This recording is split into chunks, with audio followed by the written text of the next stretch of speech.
10 நிமிஷம் இருந்தால் போதுங்க, இந்த அட்டகாசமான இறால் கிரேவி செஞ்சிடலாம். எப்படி செய்கிறதுன்னு பார்க்கலாம் வாங்க. அதுக்கு ஒரு கடாயில் கொஞ்சமாக எண்ணெய் விட்டுட்டு, எண்ணெய் காய்ச்சதும் 1 டேபிள் ஸ்பூன் சோம்பு சேர்த்துக்கலாம். சோம்பு பொரிஞ்சதுக்கப்புறம் அது கூட நறுக்கி வச்சுருந்த 10 பூண்டு பல்லையும் சேர்த்துக்கலாம். இது கூட நறுக்கி வச்சுருந்த 200 கிராம் சின்ன வெங்காயத்தையும் சேர்த்து ஒரு 2 நிமிஷம் நல்லா வதக்கி எடுத்துக்கோங்க. கிரேவிக்கு பெரிய வெங்காயத்தை விட சின்ன வெங்காயம் சேர்க்கும்போது டேஸ்ட்டு நல்லாயிருக்கும். சின்ன வெங்காயம் நல்லா வதங்கினதுக்கப்புறம் அது கூட 1 டேபிள் ஸ்பூன் இஞ்சி பூண்டு பேஸ்ட்டு சேர்த்து இதை நல்லா வதக்கி எடுத்துக்கலாம். இப்போது இது கூட நறுக்கி வச்சுருந்த ஒரு பெரிய தக்காளியையும் சேர்த்து நல்லா வதக்கி எடுத்துக்கலாம். தக்காளியும் நல்லா வதங்கினதுக்கப்புறம் அது கூட க்ளீன் பண்ணி வச்சுருந்த இறாலை சேர்த்து 1 நிமிஷம் மட்டும் வதக்கி எடுத்துக்கோங்க.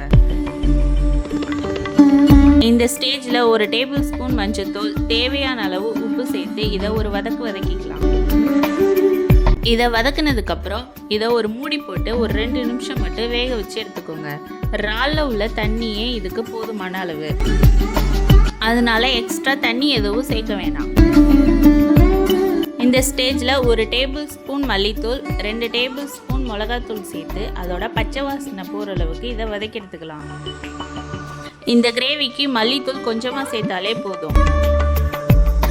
மசாலாவோட பச்சை வாசனைலாம் போனதுக்கப்புறம் அதுக்கு மேலே கொஞ்சமாக கருவேப்பிலை தூவி 2 கிண்டி விட்டுக்கலாம். இப்போ கிரேவியை லோ ஃப்ளேம்லையே வச்சு ஒரு 2 நிமிஷம் வதக்கி விட்டு எடுத்துக்கலாம். மசாலா நல்லா வெந்து வந்துடுச்சு. அவ்வளோதாங்க. இதுக்கு மேலே கொஞ்சமாக கொத்தமல்லி தழை தூவி சர்வ் பண்ணிங்கன்னா டேஸ்டியான ஸ்பைசஸான ஒரு இறால் கிரேவி ரெடி.